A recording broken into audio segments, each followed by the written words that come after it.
Early one morning, as police officers were just beginning their shift, they suddenly heard a strange sound at the front door. When they looked outside, they were stunned to see an injured wild bobcat standing there, breathing heavily, with an old black bag slung over its shoulder. It didn't growl or run away. It simply stood still, as if all its strength had been saved for this one moment. Every step it took was shaky, yet its eyes showed an almost unbelievable determination. What could have driven a wild animal, one that naturally fears humans, to come to a police station on its own? And why did it refuse to let go of that black bag, even as it collapsed from exhaustion? What happened next left everyone speechless, because this was more than a desperate cry for help. It was a story that crossed the boundaries of instinct and survival. By the end, it would change the way people see the fragile line between humans and the wild. Before we dive deeper into this touching journey, please take a moment to like the video, subscribe to the channel, and turn on the notification bell so you won't miss more heartwarming stories like this one. The wind howled a primeval song, rattling the very foundations of the isolated Pine Ridge Sheriff's Station. Snow, fine as a dust, scoured the windows, blurring the world outside into a monochrome fury. Inside, Sheriff Elias Vance, a man whose weary eyes held the lingering ghost of a beloved wife, nursed a mug of lukewarm coffee. The only sounds were the crackle of the police radio, mostly static tonight, and the relentless shriek of the blizzard. Elias had seen a lot in his 58 years, but nothing quite prepared him for the sudden, almost silent whoosh of the automatic doors. A shape barely distinguishable from the swirling snow that momentarily invaded the warm air, limped through the threshold. It was low to the ground, a tawny smudge against the pristine white. A wildcat, a bobcat. But this wasn't the usual silent, fleeting glimpse. This bobcat was a creature of desperate purpose. It moved with a profound, bone-deep pain, its front left leg dragging, leaving a clear, horrifying trail of dark crimson on the polished linoleum floor. In its mouth, clutched with surprising tenacity, was an old, faded canvas bag, small and dark against its bloody muzzle. The animal's breath came in ragged, wheezing gasps, each exhalation a cloud of vapor in the sudden warmth. Fear, raw and potent, radiated from its trembling frame, yet it continued to move, one agonizing step after another, deeper into the sterile, brightly lit space. Elias froze, his coffee cup halfway to his lips. His mind, accustomed to the logical progression of human emergencies, struggled to process the surreal scene unfolding before him. A wild animal, wounded and bleeding, actively seeking refuge in a place of humans? It defied every instinct, every natural law he understood. The bobcat stumbled and then regained its footing, its emerald eyes surprisingly intelligent, flicking towards him before returning to its solitary, painful journey. Its ears, tufted and triangular, swiveled, absorbing the alien sounds, the hum of the fluorescent lights, the distant static, the heavy thrum of the building's heating system. Every scent was foreign, overwhelming, disinfectant, stale coffee, human fear, and something else, a metallic tang of desperation that mirrored its own. Elias slowly placed his cup on the counter, the clink echoing in the sudden silence. He moved as if in a dream, his large frame carefully, deliberately approaching the small, suffering creature. The bobcat, Ember, felt the vibrations of his heavy boots through the floor, a tremor of pure panic shooting through her already fractured body. Every nerve ending screamed, "Danger, run!" But her body refused. The cold had numbed her, the hunger had hollowed her, and the pain was a consuming fire that had burned away all but this singular, desperate plea. She tasted blood in her mouth, her own, and something else, something metallic and sharp that still clung to the canvas bag. This place, these giant creatures, were an unknown terror, yet her instincts, honed by months of relentless struggle and a lifetime of mistrust, screamed that this was her last chance. She simply couldn't run anymore. The world outside, a swirling white hell, offered only a slow, agonizing surrender.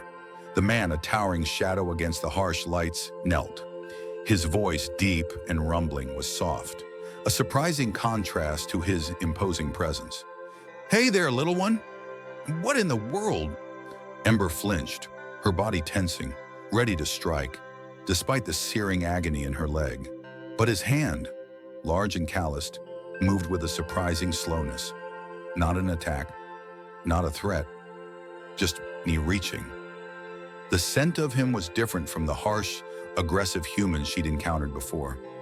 It held a subtle warmth, a hint of something safe, like the lingering scent of wood smoke and old leather. It was confusing. All her life, humans had meant pain, meant fear, meant the cold indifference of steel traps and the roar of engines that shattered the quiet of the forest. This was different. He offered something. Not a weapon, but a small, dark strip of meat. Ember's stomach, a cavern of emptiness, twisted with a hunger so profound it momentarily overshadowed her fear. The scent was irresistible. Beef, cooked, processed, alien, yet undeniably food. But she couldn't let go of the bag, not yet. Not while the world still spun with uncertainty. The man's eyes, a startling blue, seemed to hold a flicker of understanding. He backed away a step, giving her space, a gesture of respect she hadn't encountered from a human before. It was a small mercy, but in her desperate state, it felt monumental. The next sensation was a prick, a sudden, sharp sting in her flank. Panic flared, hot and immediate, but it was quickly followed by a strange, creeping warmth, a wave of drowsiness that pulled at her like a heavy blanket. The pain in her leg, a constant, fiery agony, began to recede, becoming a dull throb. The bright lights softened, the loud noises dulled, and the towering figures of the humans began to blur at the edges. She felt herself being lifted gently, carefully, a sensation that should have terrified her. But the encroaching oblivion was too strong. The canvas bag was still there, tucked beside her, its familiar weight a small comfort as she slipped into a deep, drug-induced sleep. She heard voices hushed and concerned, but they were distant, like the whisper of the wind through far-off pines. The last thing she registered before the darkness claimed her entirely was the unfamiliar, clean smell of a soft blanket and the soft murmur of the man's voice, a soothing rumble that resonated with an unexpected promise of safety. The metallic tang of fear was overwhelming, a sharp, coppery taste on Elias's tongue. The bobcat, a creature of wild grace even in distress, sagged at his feet, a heavy, silent heap. Elias knelt, his heart thrumming a frantic rhythm against his ribs. The worn canvas bag, clutched so fiercely moments before, now lay askew, its drawstring loose. And inside, his fingers, surprisingly steady, reached in. They brushed against something small, cold, and metallic. He pulled it out, a dog collar. Not just any collar, but one so tiny, so old, its leather cracked with age. The name etched onto a tarnished, silver-tag red daisy, and below it, almost hidden by wear, a plea: "Find her. She needs a home." A gasp escaped him, a sound swallowed by the cavernous quiet of the station. The world was a dizzying kaleidoscope of pain and unfamiliar smells. The bobcat, now named Juniper by the kind, towering humans, registered only snippets. The sudden jolt as she collapsed, the sickening thud of her body hitting the cold floor. The scent of fear, yes, but also a new, confusing scent. Antiseptic, something clean and sharp that pricked at her nostrils. Her injured leg throbbed, a relentless drumbeat against her will. She'd pushed through the pain, through the dizzying hunger, fueled by a purpose that felt heavier than her own body. Now that purpose was out of her grasp, laid bare before the giants. A new hand, softer than the one that had first touched her, reached out. It smelled of something sweet, calming. A sharp prick in her shoulder, a momentary sting, and then a warmth, spreading like spilled milk through her veins. The world softened at its edges, sounds muted, colors blurring. The giants, still overwhelming, seemed less menacing now, their movements slower. more deliberate. Her eyelids grew heavy, fighting a losing battle against the encroaching darkness. She felt herself being lifted, a gentle rocking motion, not roughly, not like the hands that had hurt her before, but with a surprising tenderness. A soft blanket, smelling faintly of clean linen, was placed over her. The pain in her leg, while still present, dulled to a distant ache. Trust, a fragile foreign concept, began to bloom, tiny and hesitant within her. Elias's gaze fell on another item from the bag. A faded photograph. It was old. The edges curled, but clear enough. A young girl, maybe 10 or 12, with a wide, gap-toothed smile, her arms slung around an even older dog. A scruffy terrier mix, its muzzle gray with age, its eyes bright with affection. Daisy. The dog in the picture, no doubt. The realization hit Elias with the force of a physical blow. This bobcat, this wild creature, had carried a desperate message, a plea for another's life. He looked back at the bobcat, now sleeping soundly, her chest rising and falling in shallow breaths. Her fur, a beautiful tapestry of tawny and black spots, was matted in places, evidence of a hard life. The deep, jagged scar running down her flank, almost hidden by the fur, spoke of a past filled with violence. But here, now in the sterile quiet of the makeshift examination room, she was safe. The gentle hum of the clinic equipment was a lullaby, the soft light a beacon. Elias felt a profound sense of responsibility settle over him.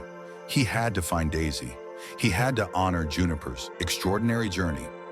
When Juniper awoke, the world felt different, lighter. The ache in her leg was still there, but it was muted, a distant echo rather than a searing fire.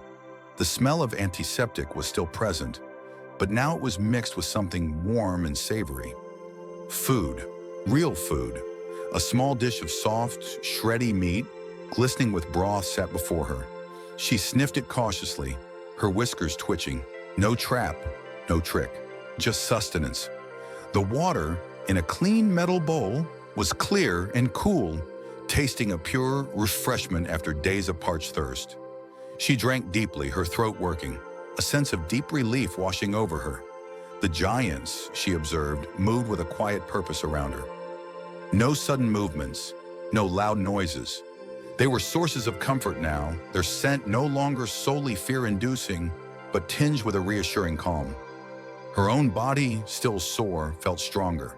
The harshness of the past, the gnawing hunger, the constant vigilance, slowly receded, replaced by the gentle promise of healing.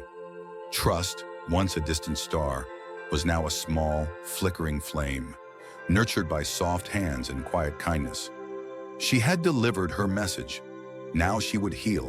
The world swam in and out of focus, in a dizzying kaleidoscope of pain and strange new smells.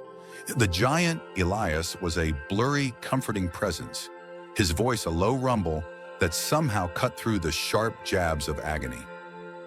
Her own wounds throbbed, a relentless reminder of the cold concrete and the terror that had propelled her through the dark. Yet the mission, the true mission, burned brighter than any physical torment. Her amber eyes, despite the haze, remained fixed on him, a silent, desperate plea. He had to understand. He had to. A new giant arrived, smaller, softer, with a gentle touch that promised relief. Elias had called Sarah, a veterinary nurse known for her unwavering compassion, and her arrival was a wave of calm in the chaotic storm of Luna's senses.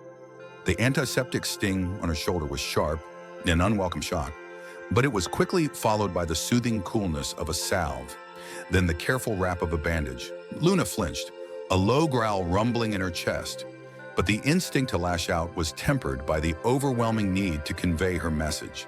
Trust, a fragile thing, began to bloom.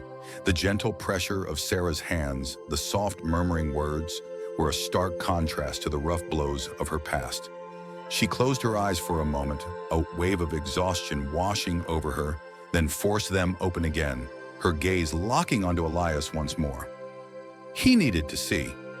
Sarah, recognizing the determined bobcat, murmured, "Luna, is that really you, girl?" The familiar name spoken so softly was a tiny spark of comfort, a fleeting memory of a time before the fear. Even as Sarah worked with practiced ease, cleaning the gashes and stitching the worst of the wounds, Luna remained steadfast. Her body might be failing, but her spirit, fueled by an urgent purpose, was unwavering. Each stitch, each gentle stroke, was a reminder of her vulnerability, yet also a testament to the strange, unearned kindness of these giants.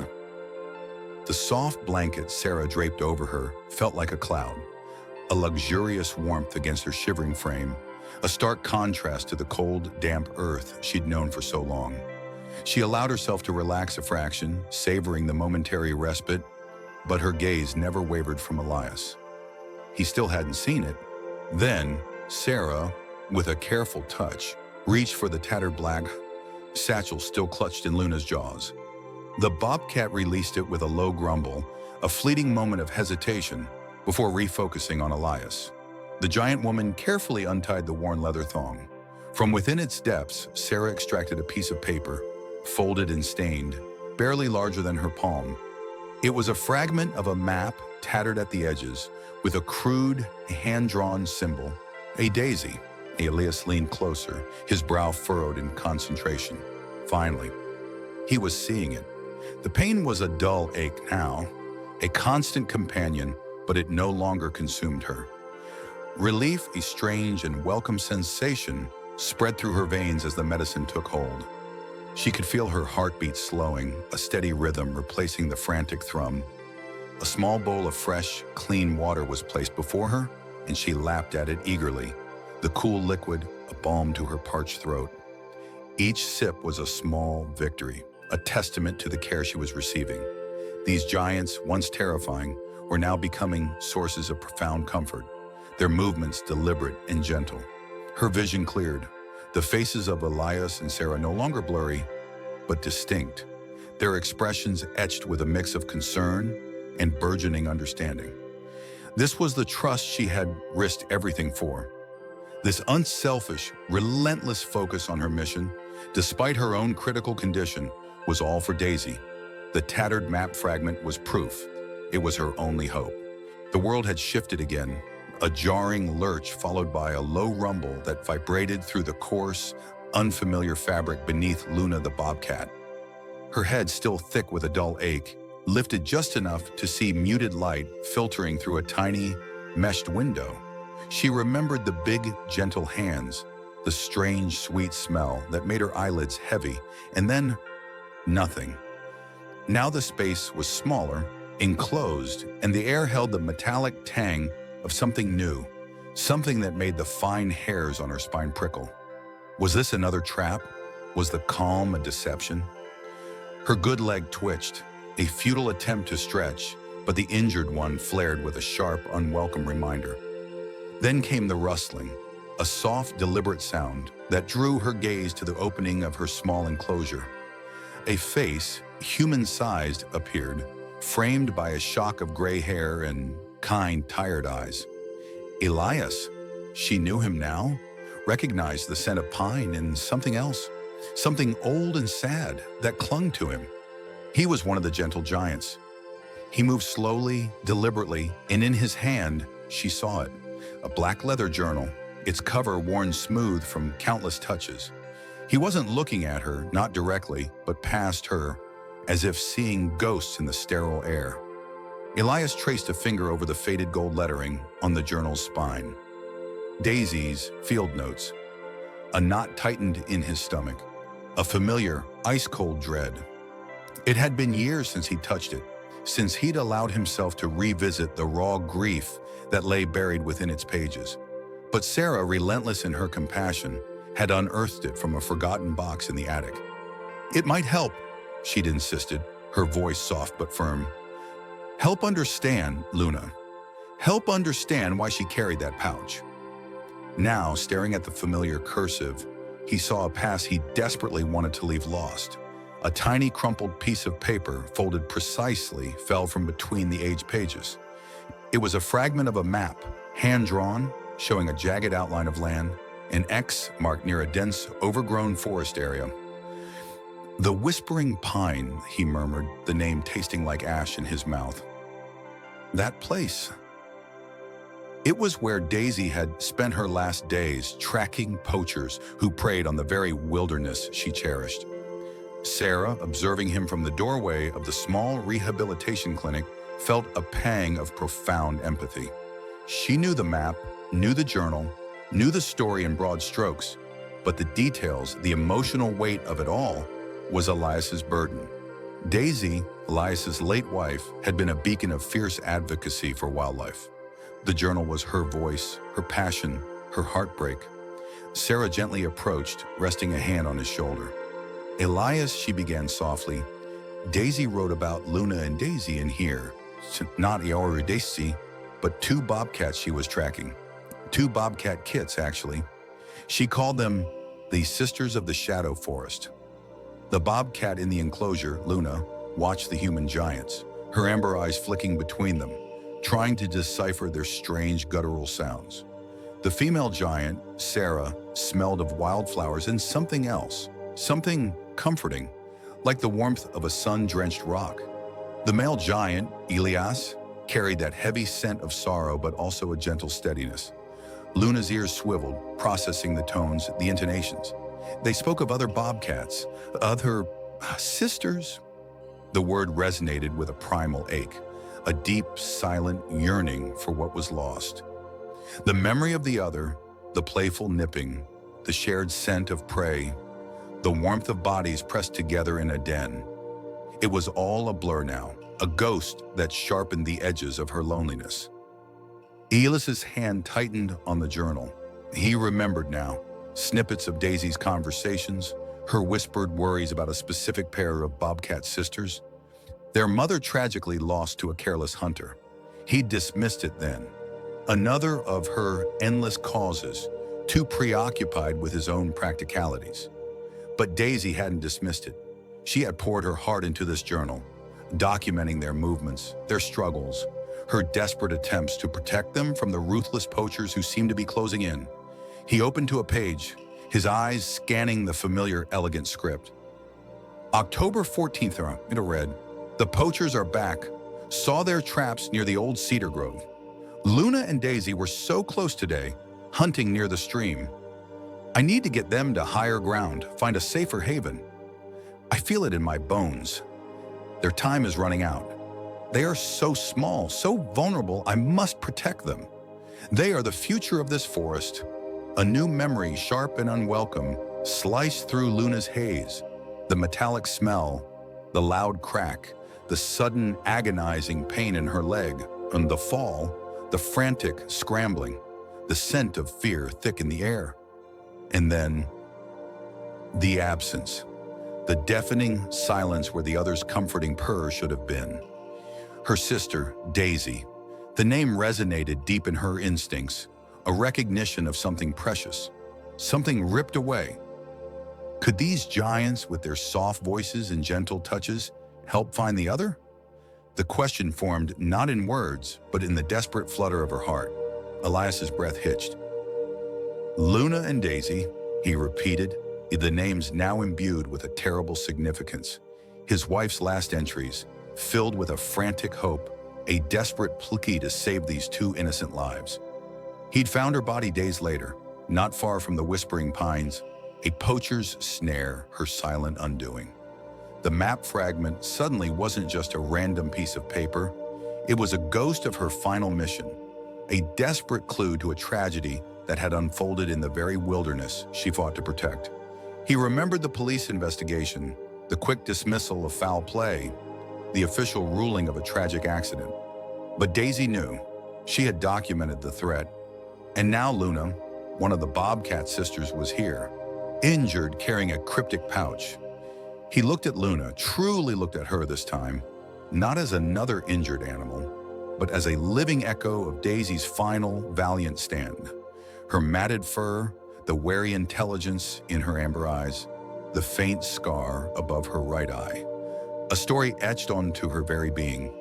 He saw the trust, fragile but growing, in the way she held his gaze for a moment longer than before. He saw the pain, the lingering fear, but also a fierce, undeniable will to survive. The past, a relentless hunter, had cornered him, forcing him to confront the ghost of his wife's unfulfilled mission. He had avoided this forest, this memory for years, allowing the grief to fester, cold and hard. But Luna, the small bobcat, was a living, breathing link to that lost world. A map not just to a place, but to a redemption he hadn't known he needed. He had to go back to the Whispering Pines. He had to finish what Daisy had started. The cold bit at Elias's exposed skin, a familiar ache he'd learned to live with. But this time it was laced with a different kind of dread. Luna, the bobcat, despite the visible stiffness in her bandaged leg, moved with a surprising, almost desperate urgency. She was a ghost in the snow, a russet blur against the stark white, her black-tipped ears swiveling, catching whispers in the wind that Elias and Sarah couldn't hear. Every step she took seemed to echo the unspoken plea in her eyes, a plea for Daisy. Sarah, ever the pragmatist, kept a steady pace behind Luna, her eyes scanning the dense undergrowth. But Elias felt a hollowness in his chest, a memory of another lost soul, his wife, and the cold comfort of the wilderness that had swallowed her whole. This wasn't just about Daisy anymore. It was about redemption, about not letting another innocent creature vanish into the frozen unknown. Luna led them deeper, her scent tracking unwavering. The snow grew thicker, muffling sounds making the forest feel eerily silent, save for the crunch of their boots in Luna's soft padding. Elias watched her, marveling at her tenacity. This was an animal that had known fear, injury, and captivity, yet here she was, leading the charge. It spoke volumes about the bond she shared with Daisy, a silent pact of survival. He thought of the way Luna had pressed against him in the police station, a tentative offering of trust, and how that trust was now guiding them into this treacherous landscape. He felt a profound sense of responsibility, not just to Daisy, but to Luna, to all the creatures who suffered silently in the shadows. Suddenly, Luna stopped, her tail twitching, a low growl rumbling in her chest. She nudged her head towards a cluster of thick rhododendron bushes, their broad leaves dusted with snow.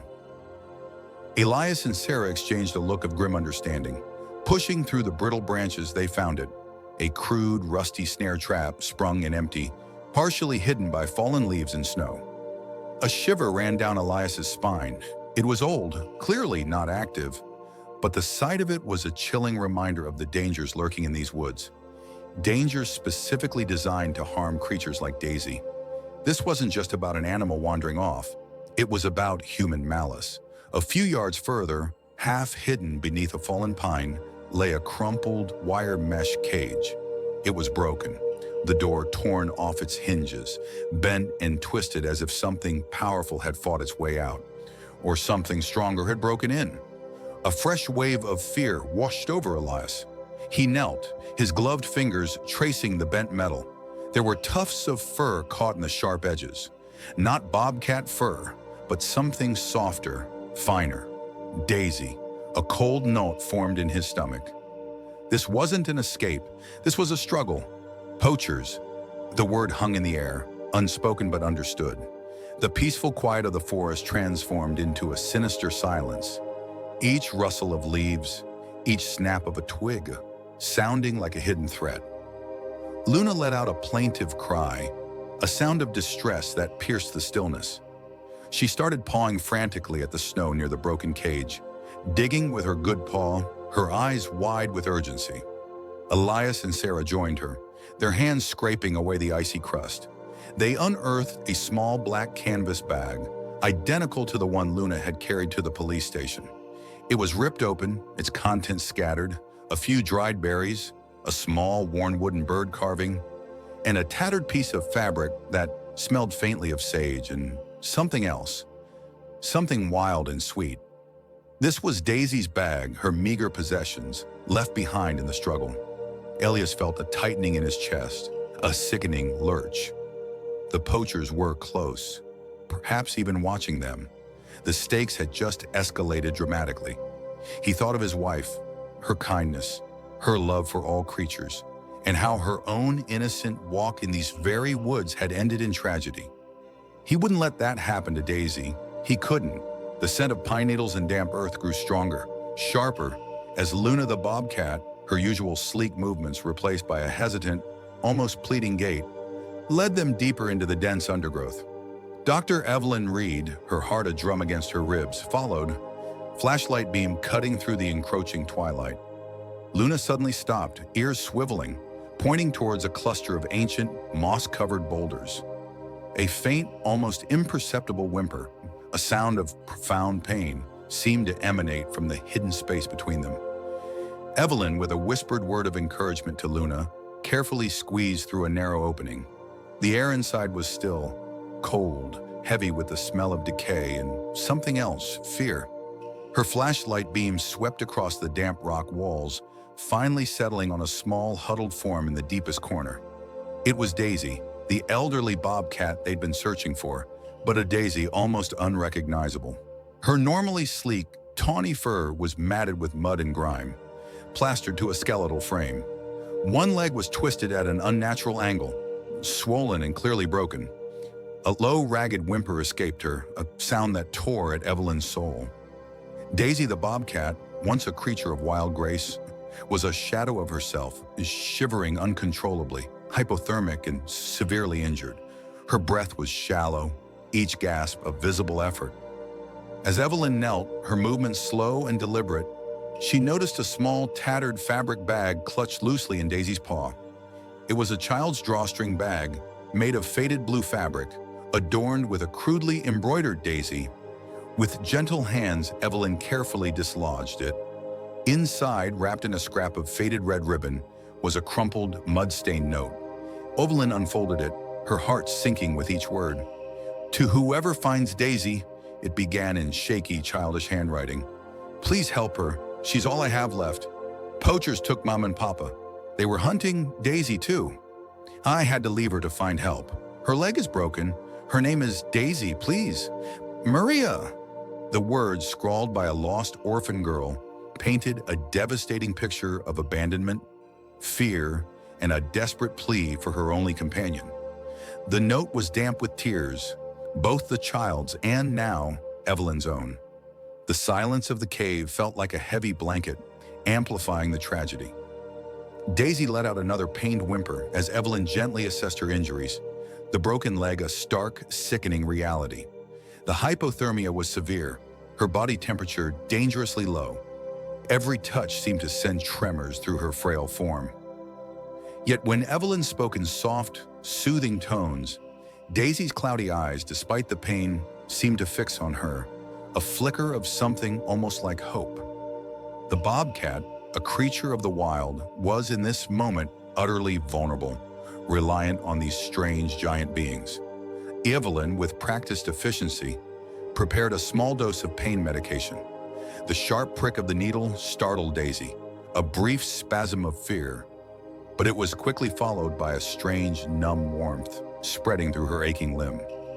Carefully, meticulously, Evelyn and her assistant, who had arrived with a specialized stretcher, began the delicate process of moving Daisy.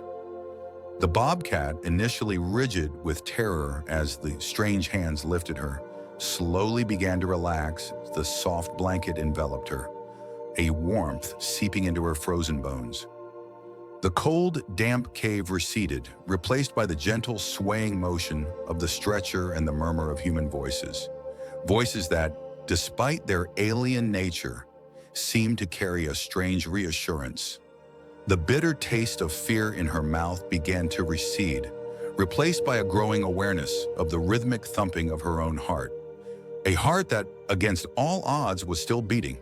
The journey out of the cave, bathed in the soft glow of the moon, felt like an awakening, a slow, hesitant step from a nightmare into a glimmer of hope. The world, once a place of relentless danger, was beginning to shift, to offer a different kind of touch, a softer kind of existence. The jolt of the truck sent a fresh wave of agony through Daisy's side, a sharp, searing pain that made her whimper, a sound she hadn't known she could still make. Her head felt heavy, her vision blurring at the edges. The world outside the confines of the strange, hard box was a dizzying rush of trees and sky, a terrifying blur.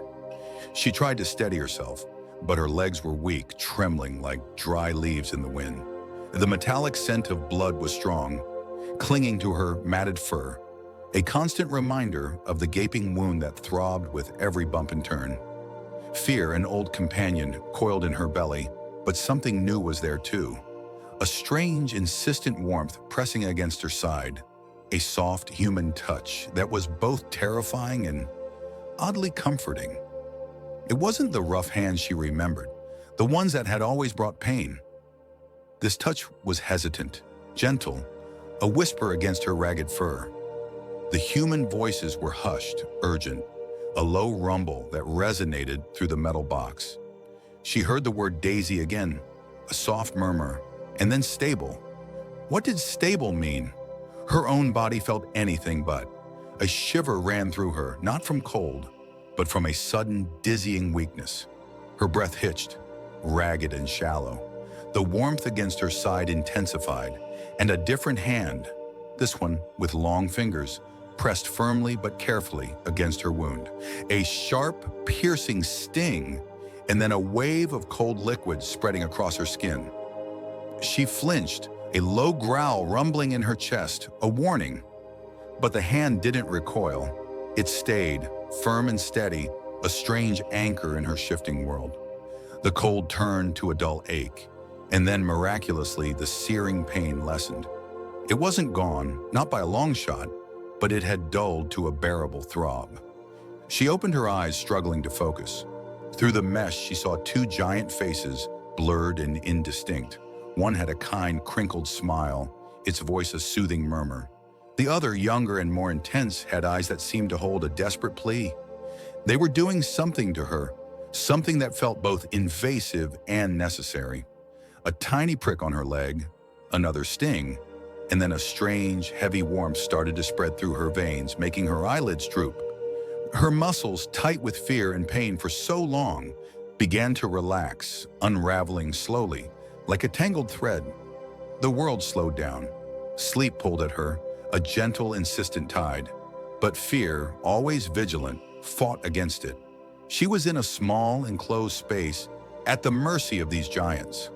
Her instincts screamed for escape, for the familiar wild, for the safety of shadows and dense undergrowth. But her body refused to obey. The strange warmth grew, a comforting weight that pressed down on her, an unfamiliar sensation of safety. She remembered the relentless gnawing of hunger, the parched dryness in her throat, the constant ache of her injured leg. All of it seemed to recede, replaced by this strange new absence of immediate suffering. The scent of disinfectant, mixed with something earthy and human, surrounded her. The world went dark, then came back in flashes, a blur of movement, a different kind of jolt, and then a soft landing. She felt herself being lifted gently, carefully. Her body was heavy, unresponsive. She could hear the soft clinking of instruments, the murmur of voices, closer now, clearer. The air was different here, still with a sterile, almost metallic scent. She was placed on something soft, yet firm. A strange, bright light shone down, making her squint. Hands, many hands touched her. They were clinical, yet gentle. She felt a coolness on her skin, a steady pressure, then a dull, rhythmic throb that pulsed through her. It wasn't pain, not exactly. It was a different kind of sensation, a feeling of being worked on, repaired. The fear still lurked, a shadow in the back of her mind, but it was receding slowly, giving way to a new, unfamiliar sensation, the fragile beginnings of trust. The human touch, no longer threatening, was becoming a promise. The world was a confusing blur of sharp scents and disorienting sounds. A wave of exhaustion, so profound it threatened to swallow her whole, washed over Daisy the Bobcat. The large, soft hands that had lifted her were now a distant memory, replaced by the chilling sensation of cold metal beneath her aching body. A new sharp pain bloomed in her leg, a searing reminder of the encounter with the metal beast. A pain so deep it made her want to snarl and bite. But even that effort felt too great. Then came a different kind of sting, a pinprick that introduced a slow, creeping warmth, a delicious lethargy that promised a temporary reprieve from the relentless ache. The giants moved around her, their voices soft rumblings, their shadows dancing in the harsh glare that beat down. Fear still gnawed at the edges of her awareness, a primal fear of the unknown, but the creeping warmth was a balm, a promise of sleep. Back at the station, the air crackled with a different kind of tension. Sarah, her face etched with grim determination, moved with a practiced, almost surgical precision.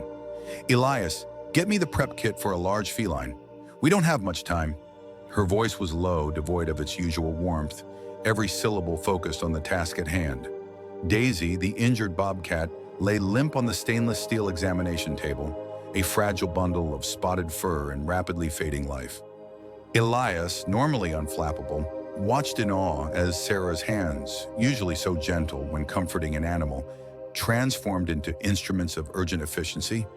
He quickly retrieved the required instruments, his movements mirroring her speed, the gravity of the situation a heavy cloak around them both.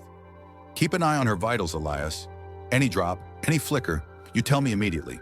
Sarah's voice was a low murmur as she began to carefully shave away the fur around Daisy's mangled hind leg. The wound was worse than she'd initially feared. A deep laceration, likely from a glancing blow, compounded by internal trauma.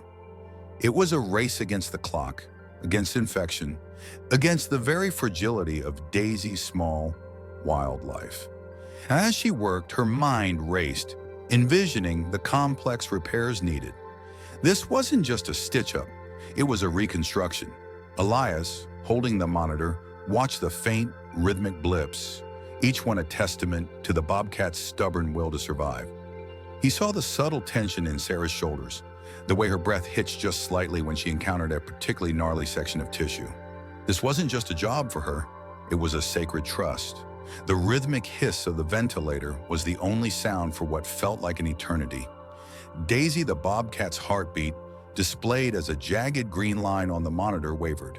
A flat line. Sarah's breath caught in her throat. "No, not now!" she commanded, her voice fierce. Adrenaline surged through her. She leaned in, her gloved hands working with renewed urgency, a silent plea in every precise movement.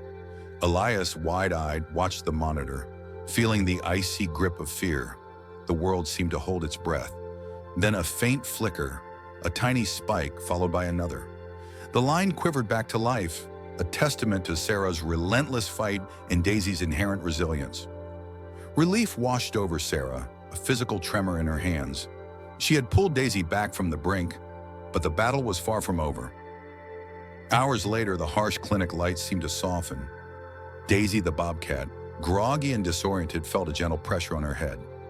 It wasn't the pain of before, nor the cold, sharp instruments. This was different. A warmth spread through her fur, a reassurance. She forced her eyelids open, just a sliver. Above her, a giant form loomed. But this giant's eyes, though still distant and blurred, held a different quality. They weren't threatening, they were concerned. The soft, rumbling voice returned, a quiet melody that vibrated through her body. The familiar, pungent scent of antiseptic was still there, but now it was overlaid with something else, a subtle, sweet smell that hinted at safety. She didn't understand why these giants had inflicted pain, then given warmth, but the warmth was winning. The exhaustion pulled her down again, but this time, it felt like a safe descent. Sleep came, deeper and more peaceful than any she had known since her injury. The sharp pangs in her leg had receded, replaced by a dull ache that was manageable, almost forgettable. When she stirred again, the world was softer, quieter. Her body, once racked with pain and cold, was now cradled in something impossibly soft and warm. A blanket. The scent of antiseptic was fainter now, replaced by the faint, clean smell of fabric and the subtle, earthy aroma of the giant who had touched her head. A sense of weary relief washed over her. She was still afraid, yes, but the overwhelming terror had receded, replaced by a tentative curiosity. These giants, with their strange ways and their sharp tools, had brought her back from the edge. For the first time in what felt like an eternity, Daisy the Bobcat felt a flicker of something new, a tiny, fragile spark of trust. The journey ahead was long, but for now she was safe. And for a wild heart that had known only harshness, that was everything. The world had been a kaleidoscope of pain and confusion for what felt like an eternity. Each breath was a shallow ache, each movement a jolt of agony. The metallic tang of fear clung to Daisy the Bobcat's senses, a primal instinct overriding everything else. But then, a subtle shift began. The constant throb in her side, where the human giant with the gentle hands had placed the soft, warm covering, seemed to lessen. The biting sting that had preceded the deep sleep was a distant memory, replaced by a dull warmth spreading through her limbs. Her eyes, once clouded with terror and sickness, now registered the blurry shapes with a little more clarity. The tall, soft-spoken giant called Luna, whose scent was now synonymous with safety, was always there, a steady, comforting presence even in the midst of the scary, bright room. Days blurred into a tense vigil, each sunrise bringing a renewed sense of quiet desperation and stubborn hope. Daisy the Bobcat felt the constant thrum of activity around her, the hushed whispers of the giants, the clinking of metal. Her body remained heavy, uncooperative, but the gnawing hunger had returned, a sensation she recognized from her life before the darkness. The small, shallow dish of water that appeared periodically was a godsend, its coolness a balm to her parched throat. Each sip was a small victory, a tiny spark of life rekindling within her. Sarah, the meticulous giant whose touch was firm yet gentle, would often inspect her, her gloved hands probing, feeling. Daisy would flinch, the instinct to lash out still strong, but each time, the gentle giant would simply murmur soothing sounds, her voice a low vibration that somehow calmed the frantic beating of Daisy's heart. Elias, the other giant, whose scent carried a faint undercurrent of sadness, would sit quietly, his large hand resting on the metal bars of her enclosure, just being there. He didn't try to touch her, didn't try to make eye contact, but his presence was a steady anchor in the swirling confusion. The pain was a dull ache now, a background hum rather than a searing fire. The strange, sweet-smelling concoction that was gently placed near her nose twice a day was oddly appealing, even if it was strange. Her stomach, which had felt like an empty cavern for so long, began to rumble with a different kind of hunger. Not the frantic, desperate kind, but a steady, demanding need.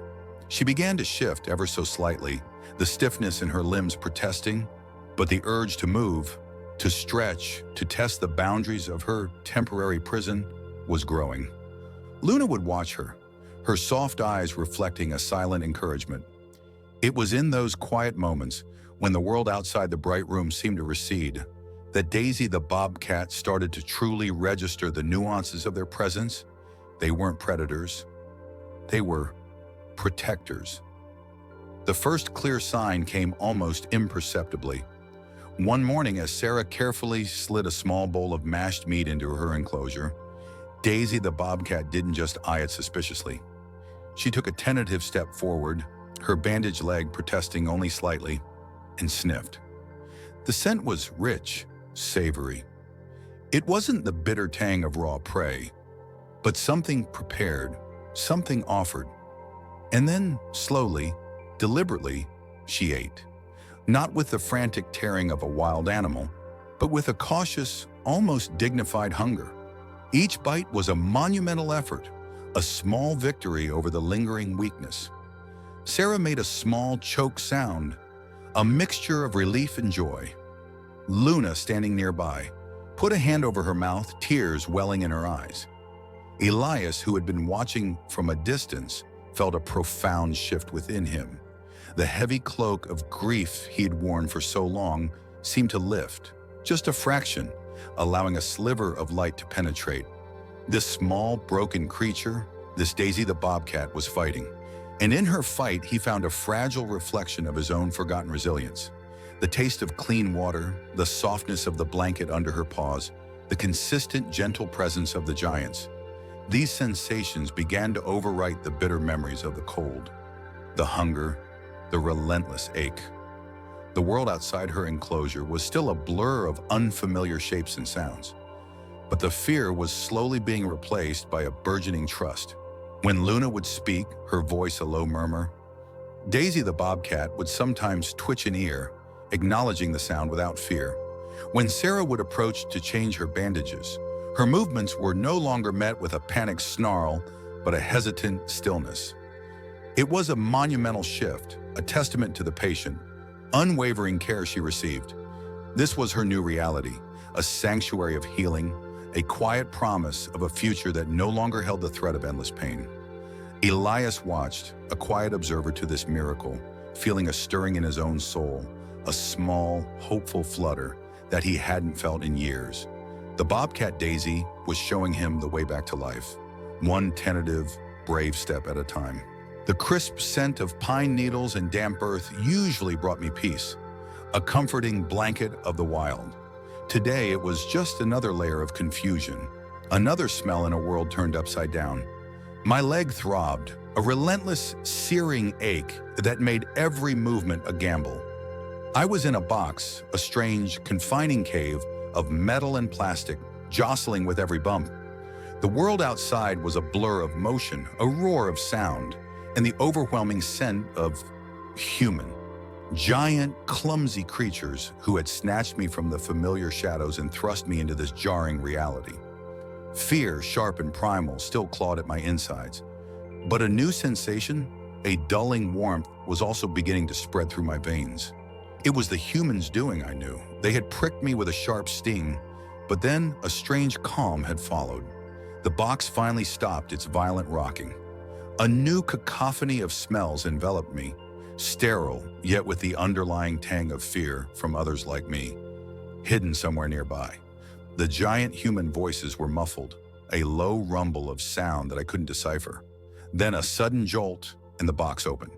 Blinding light seared my eyes, making me flinch and press myself deeper into the corner. A large, soft hand, smelling of disinfectant and something sweet, reached in. Instinct screamed at me to strike, to defend, but the warmth in my veins held me captive, heavy and slow.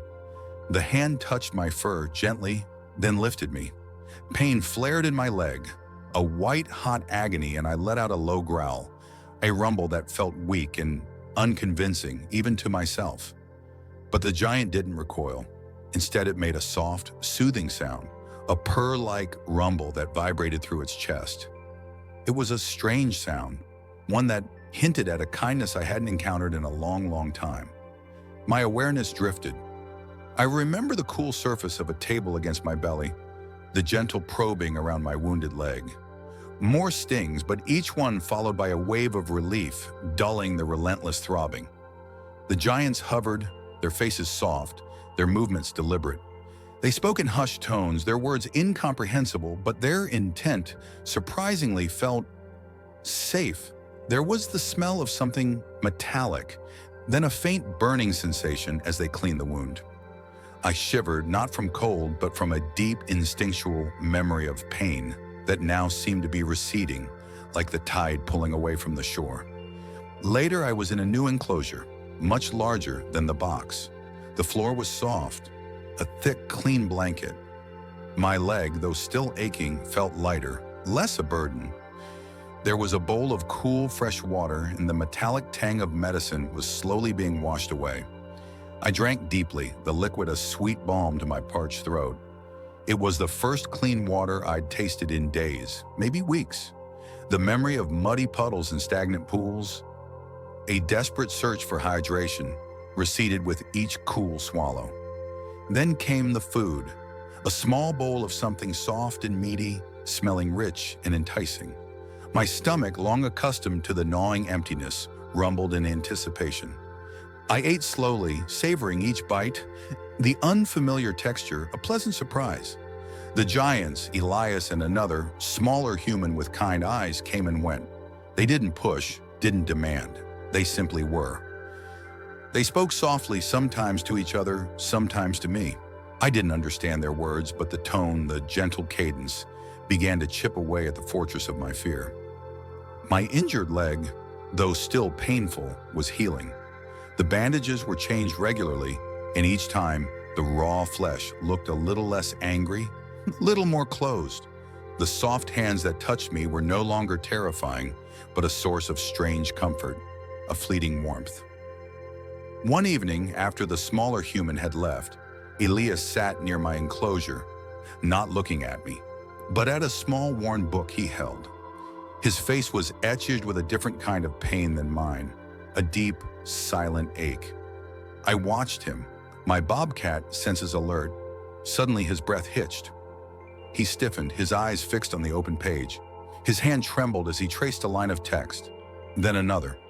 A low sound, a strangled gasp, escaped his lips. He looked up, his gaze distant, then narrowed as if a new light had been kindled within him. A flicker of something primal and strong, not fear, but resolve. He mumbled something, words I couldn't grasp, but the energy in the air around him shifted, crackling with a newfound purpose. He closed the book, his jaw set, and for the first time, his gaze met mine, not with pity or concern, but with a fierce, unwavering determination. From tragedy blooms a new haven for the wild and the vulnerable. Elias, still feeling the phantom ache of his wife's absence, found solace not in forgetting, but in building. Her dream, once a whispered hope between them, was now a tangible blueprint, a promise whispered to the wind. The small parcel of land, just beyond the edge of town, was transforming. Local volunteers, drawn by the story of Luna the Bobcat and the little black bag, arrived with tools and dedication, their hands calloused, their spirits bright. Sarah, with her quiet strength and encyclopedic knowledge of wildlife, became Elias's rock, guiding him through zoning laws, species-specific enclosures, and the endless paperwork of a true sanctuary. Luna, the bobcat, felt the changes too, even from the carefully constructed enclosure that was now her temporary home. The humans, once imposing giants, had shrunk in her mind, becoming familiar, soft-spoken presences. The initial terror of capture, the sharp sting of the needle that had made her limbs heavy, had faded. Now, the needle meant a gentle scratch from a human's hand, a strange, sweet liquid that eased her aches, or a warm, soft bed appearing as if by magic. Her injured leg, once a throbbing agony, was now a dull throb, bandaged and clean, allowing her to put a little weight on it. She could feel the sun on her fur, smell the rich earth through the open mesh of her enclosure, and hear the rustle of leaves, sounds that were both new and deeply, instinctively familiar. The taste of fresh water offered in a shallow bowl was a revelation after the brackish puddles and desperate thirst of her past. She still watched the humans with intense, wary eyes, but the fear was slowly giving way to a nascent curiosity. They brought food that didn't require a hunt, fresh and meaty, and they spoke in soft murmurs that seemed to soothe the wild thrumming in her chest. The story of Luna and the mysterious black bag, of Daisy the cat within it, had spread like wildfire. It had touched something deep within the community, a primal understanding of vulnerability and the urge to protect. Donations, both monetary and in-kind, poured in. Farmers offered old fencing, retired builders volunteered their expertise, and children organized bake sales, their small hands raising surprisingly large sums. Each nail hammered, each fence post sunk into the earth, felt like a silent prayer, a testament to what could be born from suffering. Elias, observing the bustling activity, found a profound, unexpected peace. This wasn't just a project, it was a living memorial, a continuation of his wife's compassionate spirit. He could almost hear her laughter in the breeze, see her approval in the bright eyes of the volunteers. Daisy, meanwhile, had fully blossomed. Her once matted, filthy black fur was now sleek and shining.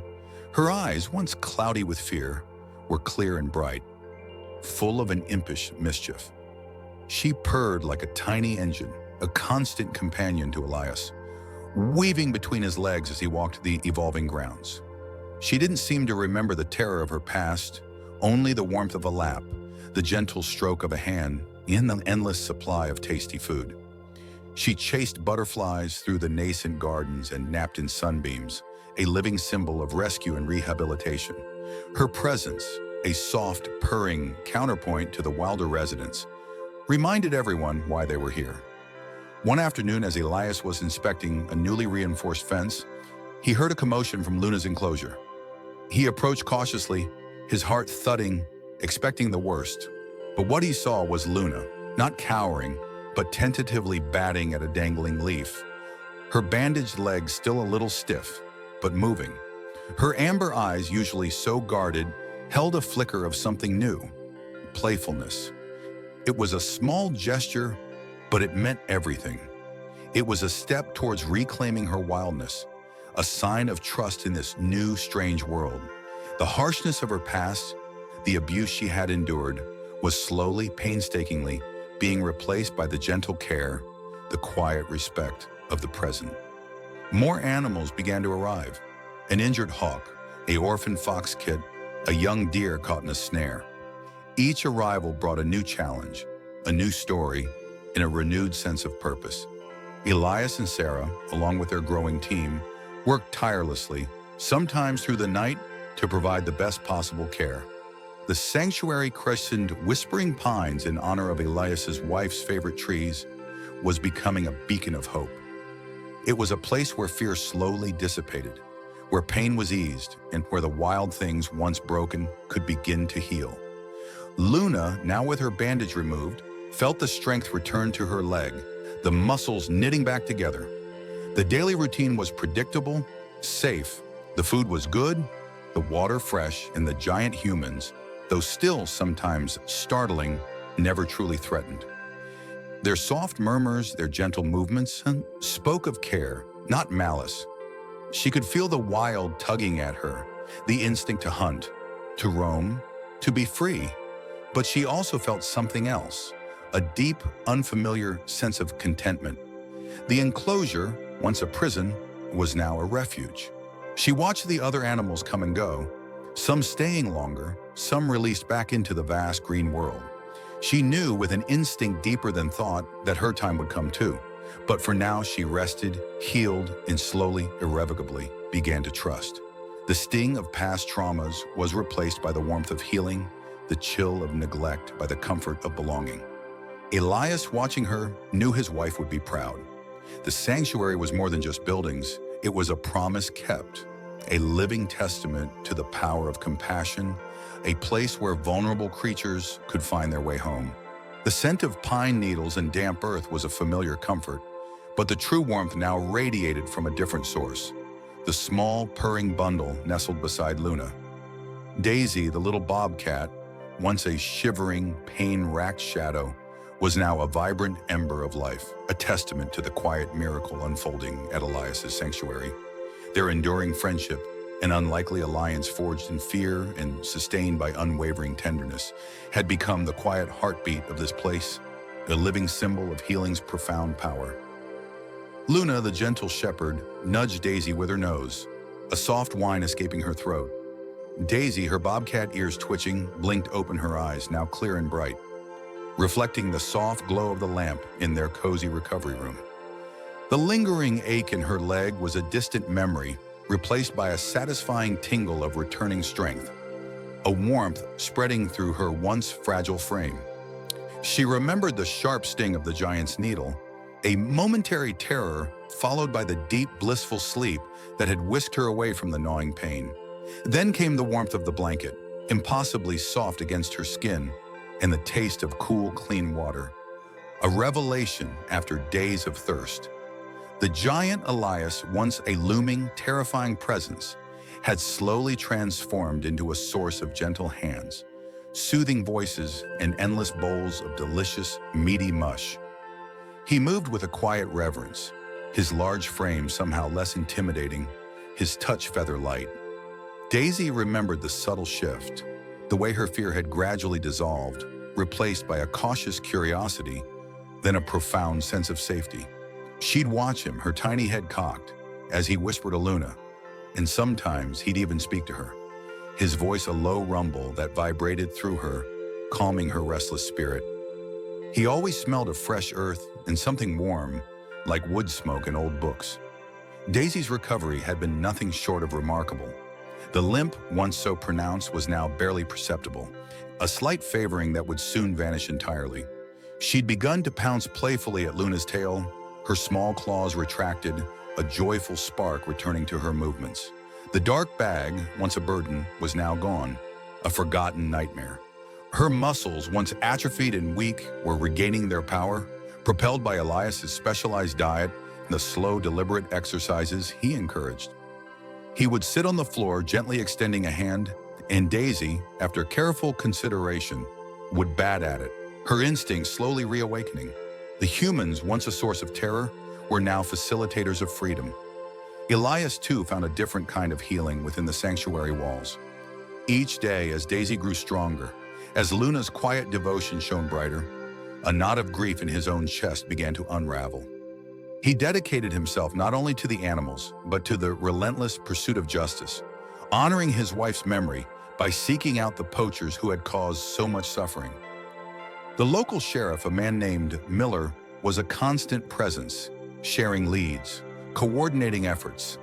The sanctuary became a beacon, not just for wounded animals, but for a community's renewed spirit. The small town, once a place of whispered rumors and quiet despair over the suffering of its wildlife, had embraced Luna and Daisy as symbols of resilience, living testaments to the power of compassion.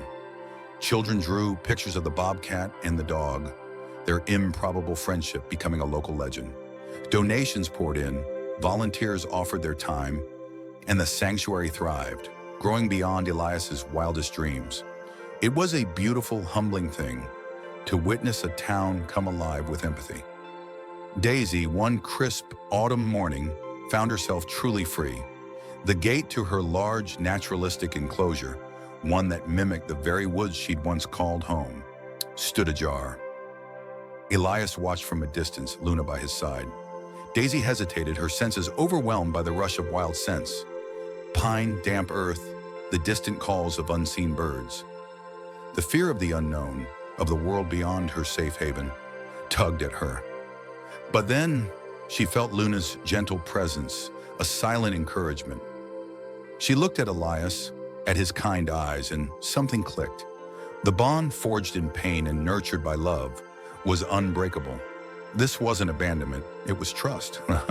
With a tentative step, then another, Daisy ventured out. The soft earth beneath her paws felt like a homecoming. She explored, her bobcat instincts humming, but always returning to the edge of the enclosure, where Luna would be waiting, a silent sentinel. And Elias, watching it all, felt a profound peace settle over him. He had fulfilled his wife's legacy, not just by saving animals, but by creating a space where love and compassion could heal even the deepest wounds, where an unbreakable bond between a dog and a bobcat could remind everyone of what truly mattered. The memory of his wife was no longer a source of pain, but a gentle, guiding light. If this story touched your heart, comment 1 if you're moved or 0 if you're speechless. Thanks for watching until the end. Don't forget to like and subscribe for more magical stories. See you next time.